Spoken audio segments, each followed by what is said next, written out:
안녕하세요, 여러분. 요즘 부모가 자녀에게 주택을 빌려주는, 즉, 가족 간 임대하는 경우가 많이 있죠? 많은 분들이 부모 자식 사이인데 세금 문제와는 무관하다고 생각합니다. 하지만 세법은 조금 다르게 생각합니다. 특히 최근 서울 등 대도시의 집값 상승으로 인하여 불필요한 세금 부담으로 곤란한 입장이 될 수 있는 가능성이 높아졌습니다. 오늘 영상에서는 부모가 자녀에게 주택을 임대할 때 어떤 세금 문제가 생기는지, 그리고 어떻게 하면 불필요한 세금 부담을 줄일 수 있는지 쉽게 설명해 드리겠습니다. 가족끼리 주택을 싸게 빌려줄 때 두 가지 사항을 기억해야 합니다. 첫째, 빌려 쓰는 사람 즉 임차인 입장에선 증여세 문제가 생길 수 있고요. 둘째, 빌려주는 사람 즉 임대인 입장에선 소득세 문제가 발생할 수 있습니다. 특히 유의하셔야 할 건 이 두 세금은 세법상 기준도 다르고 계산 방식도 다르다는 점이에요. 하나씩 살펴볼까요? 먼저 가족 간 주택을 저가로 빌렸을 경우 임차인이 부담할 수 있는 증여세 규정에 대해 살펴보겠습니다. 상속세 및 증여세법 제42조 재산사용 및 용역 제공 등에 따른 이익의 증여 규정에 따라 타인에게 시가보다 낮은 대가를 지급하고 타인의 재산을 사용하거나 용역을 제공받아 얻은 이익을 얻은 자의 증여재산 가액으로 하고 있습니다. 다만 이익에 상당하는 금액이 시가의 30% 미만인 경우에는 제외하고 있습니다. 따라서 가족 간 주택을 저가로 임차하여 빌려 사용하는 경우에는 저가로 용역을 제공받은 이익에 해당한다고 볼 수 있습니다.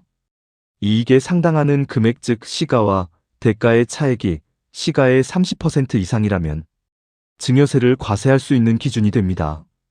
여기서 부동산 임대용역의 시가는 해당 거래와 유사한 상황에서 불특정 다수인 간 통상적인 지급대가인 임대료로 합니다.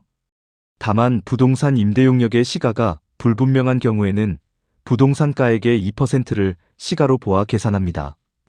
대가는 월세는 연간 월세 지급액으로 계산하고 전세의 경우에는 전세보증금의 3.1% 세법상 2026년 정기예금이자율로 계산합니다.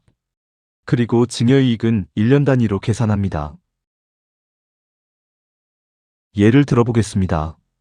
부동산 가액이 10억 원인 아파트를 전세 보증금으로 3억 원을 지급하고 사용할 경우를 가정하겠습니다. 이 경우 임대용역의 시가는 부동산 가액의 2%, 즉 2천만 원입니다.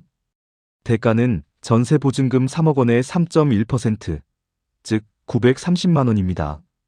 시가와 대가의 차액은 1,070만 원으로 시가의 30%, 즉 600만 원 이상이므로 증여이익 1,070만 원에 대해 증여세가 과세될 수 있습니다.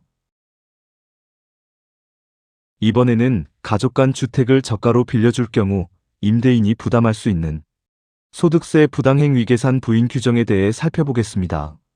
시가와 거래 가액의 차이가 3억 원 이상 또는 시가의 5% 이상인 경우로 소득세 부담을 부당하게 감소시킨 것으로 인정되는 경우에는 해당 거래 행위 또는 계산을 부인하고 소득세를 재계산할 수 있습니다. 시가는 해당 거래와 유사한 상황에서 불특정 다수인 간 통상적인 지급대가로 합니다. 다만 부동산 임대용역의 시가가 불분명한 경우에는 영상화면에서 보시는 바와 같이 부동산 가액의 50%에서 받은 보증금을 뺀 금액의 세법상 정기예금이자율인 3.1%를 곱해서 시가를 산정합니다. 예를 들어보겠습니다. 부동산 가액이 10억 원인 아파트를 보증금 3억 원을 받고 임대하였다면 시가는 620만 원입니다. 이 금액이 받아야 할 연간 월세 금액입니다. 따라서 보증금 3억 원만 받고 연간 월세 620만 원을 받지 않았기 때문에 향후 국세청에서 임대소득에 대해 과세할 수 있는 근거가 됩니다. 마지막으로 가족 간 주택 저가 임대 시 주의사항과 함께 체크포인트를 알아보겠습니다. 첫째, 공인중개사를 통한 표준임대차 계약서를 작성하거나 법률 전문가로부터 자문을 받아 임대차 계약서를 작성하세요. 둘째, KB 시세와 실거래 시세 등 주변 시세를 참고하여 합리적인 임대료를 산정, 필요시 주기적으로 조정하고 증여세 과세 기준을 넘지 않도록 주의합니다. 셋째, 임대료는 계좌이체로 주고받고 임차인은 자금 출처가 확인된 금액으로 지급하는 것이 좋습니다. 넷째, 해당 주택의 전입신고와 함께 임대차 계약 신고 대상이면 관할 주민센터나 온라인으로 임대차 계약 신고를 하는 것이 좋습니다. 오늘 내용은 세법상 원칙적인 사항을 기준으로 살펴본 것으로 개인별 구체적인 사실관계에 따라 판단이 달라질 수 있으므로 전문가와 상담 후 진행하시길 권해드립니다. 자녀의 주거 안정을 돕는 따뜻한 마음이 세금 문제로 얼룩지지 않도록 오늘 내용 잘 활용하시길 바랍니다. 오늘 영상이 도움되셨다면 구독과 좋아요 부탁드립니다. 감사합니다.